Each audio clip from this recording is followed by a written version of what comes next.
艾玛 Emma 是《傲慢与偏见》的作者简奥斯汀 Jane Austen 的另一篇长篇小说。艾玛是个上流社会的富家女，在她的村庄海伯里举足轻重。她善良、热心自负。文章描述了当时英国社会的爱情婚姻。该作品被多次搬上荧幕。It was now February. Emma soon gave Mr. Knightley the news that Jane was coming to Highbury. "I am pleased to hear it," Mr. Knightley said. "She will be a better friend for you than Harriet Smith.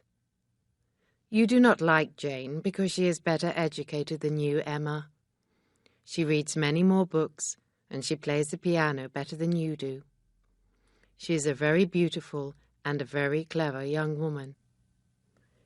"Yes, but she is so cold," Emma had replied. "I do not enjoy her company. It is difficult to talk to Jane Fairfax. I never know what she is thinking. Her aunt talks too much, and Jane Fairfax does not talk enough." But when Jane arrived in Highbury, Emma felt that she had been very unkind to her. Jane was tall, and she had a good figure. She had beautiful dark grey eyes and dark brown hair. Her skin was pale, and she had a lovely complexion. Everyone agreed that Miss Fairfax was very charming. Emma decided to be more friendly towards the beautiful girl, and she soon invited Jane, Mrs. Bates, and Miss Bates to spend the evening at Hartfield. But after one evening, Emma's unkind feelings about Jane Fairfax returned. Emma decided that she did not want to see Jane again. She had asked Jane many questions about the Dixons, but Jane's answers were very short, and they did not give Emma much information. Then Emma found out that Jane had met Frank Churchill in Weymouth. "You have met Mr. Frank Churchill, Miss Fairfax? You are so lucky," Emma cried. "Everyone in Highbury wants to see Mr. Frank Churchill. Is he handsome?" "People think that he is," Jane replied. "And does he talk well? What about his manners and his conversation?" "People say that his manners are good," Jane said quietly, but she refused to give an opinion of her own. The next morning Mr. Knightley came to speak to Mr. Woodhouse about business. Mr. Knightley had also been at Hartfield the previous evening. He began to talk with Emma about her guests. "I had a very pleasant time last night," Mr. Knightley said. "You and Jane gave us some good music, Emma, and you gave us some good conversation." Emma smiled. "Jane certainly plays the piano very well," she said. "But her conversation is not interesting. Jane said very little all the evening. She did not answer any of my questions. She is not good company." Mr. Knightley looked unhappy.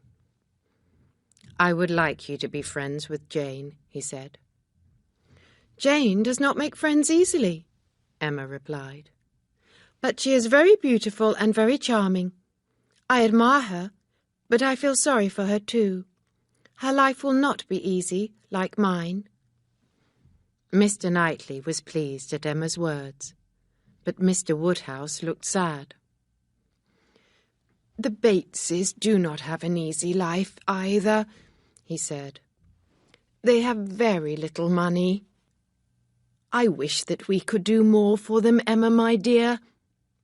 Ah, we have just killed one of our pigs here at Hartfield. Perhaps we could send Miss Bates some of the meat." "Papa, do not worry," Emma said. "I have already sent a large piece of the pork to Miss and Mrs. Bates's house." Mr. Knightley was about to speak when the sitting-room door opened and Miss Bates and Miss Fairfax came in. "Oh, Miss Woodhouse," Miss Bates cried, "we have come to thank you for the piece of pork. You are so very kind. And we have some news to tell you. You will never believe it, but Mr. Elton is to be married. Yes, married. He is getting married to Miss Augusta Hawkins of Bath.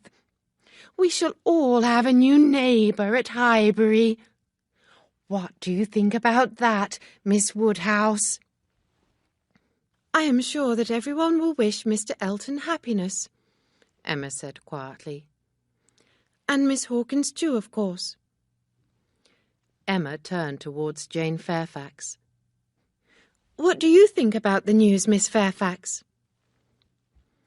I do not know Mr. Elton, so I can have no opinion, Jane replied. And Mr. Elton has only been away 4 weeks, Miss Bates said.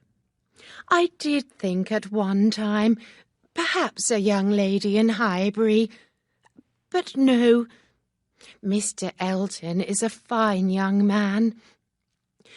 Well, Jane, Miss Bates went on, we must be going now. Your grandmamma will be waiting for us. She will be worried. I think that it is going to rain. Oh, Mr. Knightley, are you leaving too? Goodbye, Mr. Woodhouse, and dear Miss Woodhouse. Mr. Elton, marrying Miss Hawkins. She will be Mrs. Elton, a new neighbour. It is so exciting. A few minutes after this, the rain began to fall heavily. As soon as the rain had stopped, Emma had another visitor. Oh, Miss Woodhouse, what do you think has happened? Harriet cried as she ran into the room. Emma thought that her friend had heard about Mr. Elton. But that news would have made Harriet upset. Harriet looked very happy. I was in Mrs. Ford's shop in Highbury when they came in, Harriet went on. I did not know what to do. What do you mean? Who came in? Emma asked her friend. Why, Elizabeth Martin and her brother, of course, Harriet replied. I did not know what to do. I could not leave the shop, because it was raining hard. Then Elizabeth came to talk to me, and she was so kind. Mr. Robert Martin spoke to me too. Oh, Miss Woodhouse, I was so happy when he spoke to me. Now I do not know what to think. Please help me.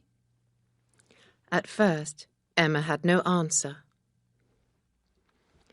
The Martins behaved well, she said after a few minutes. And you did too, Harriet. It was very difficult for you, but it is over now. You must stop thinking about that meeting. You will never see the Martins here at Hartfield. It may be months before you see them again. Yes, of course, dear Miss Woodhouse, Harriet said sadly. And now I have news for you, Emma said. The news about Mr. Elton's engagement was a shock for Harriet. She stopped talking about the Martins at once. All her conversation was now about Miss Hawkins of Bath. Mr. Elton loved Miss Hawkins, so she must be very beautiful. 2 days later, the Westons saw Emma walking by herself in Highbury. They stopped their carriage and began to talk to her. We were coming to Hartfield to tell you the news, Mrs. Weston said. Frank Churchill will be here tomorrow. Yes, Frank is coming at last, said Mr. Weston.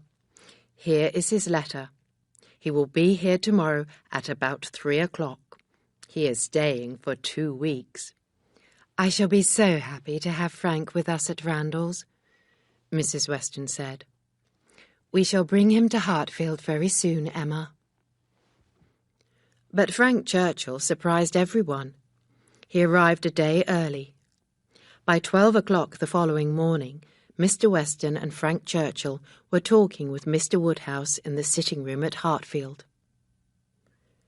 As soon as Emma came into the sitting room, Mr. Weston introduced Frank to her. Emma saw a tall and very handsome young man who had very good manners. Frank Churchill was also a very good talker. He had ideas and opinions about everything. Emma was soon enjoying his company very much. "I believe that I know a neighbour of yours, Miss Woodhouse," Frank Churchill said. "The lady's name is Fairfax, but the family's name is Barnes or Bates, I think. Do you know them?" "We all know the Bateses. They are our good friends," Mr. Weston said. "You met Jane Fairfax in Weymouth, I think, Frank. You must visit Miss and Mrs. Bates. They will be glad to see you." "There is no hurry," Frank said. "Any day will do. Yes, I did meet Miss Fairfax in Weymouth. She was there with the Campbells."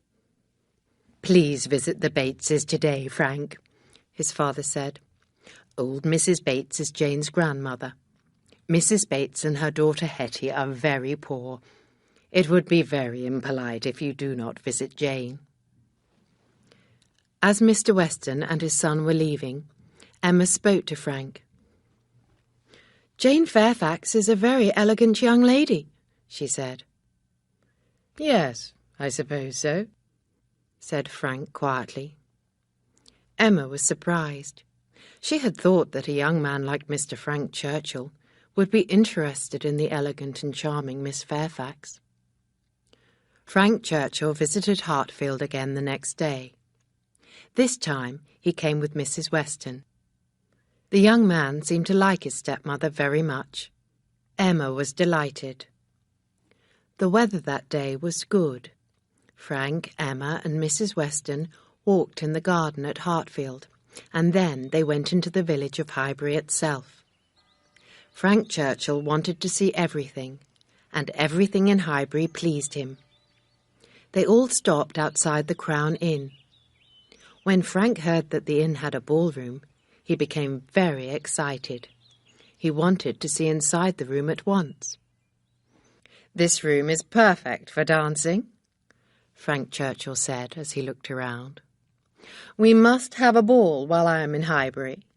I am sure that there are plenty of young people here who would enjoy dancing at a ball." After several minutes, Frank, Emma, and Mrs. Weston left the inn and walked on. They were soon outside the house where Mrs. and Miss Bates lived. "Did you visit the Bateses yesterday?" Emma asked Frank Churchill. "Yes, I did," Frank replied.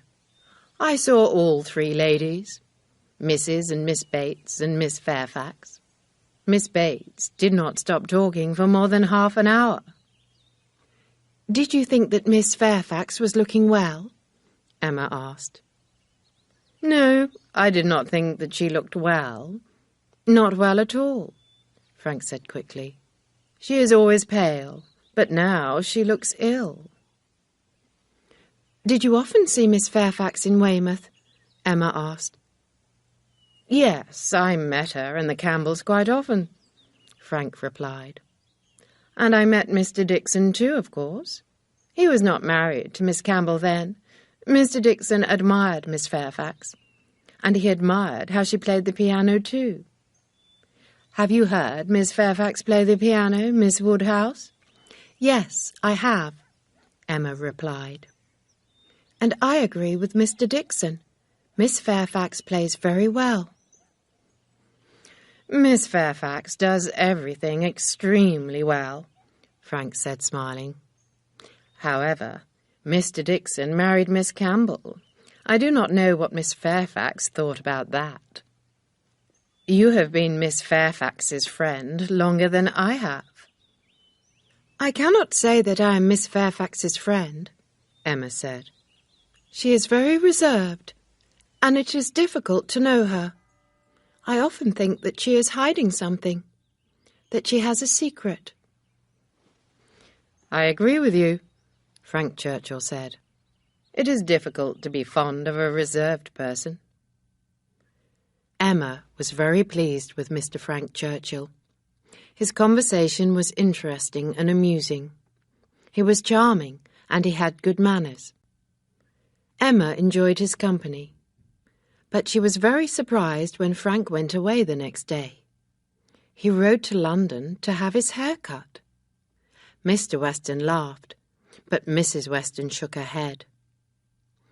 Mr. Knightley had not approved of Frank Churchill from the first time that he had heard about him. When Emma told Mr. Knightley about Frank's visit to London, he was silent for a moment. Then he said, "It is just as I thought.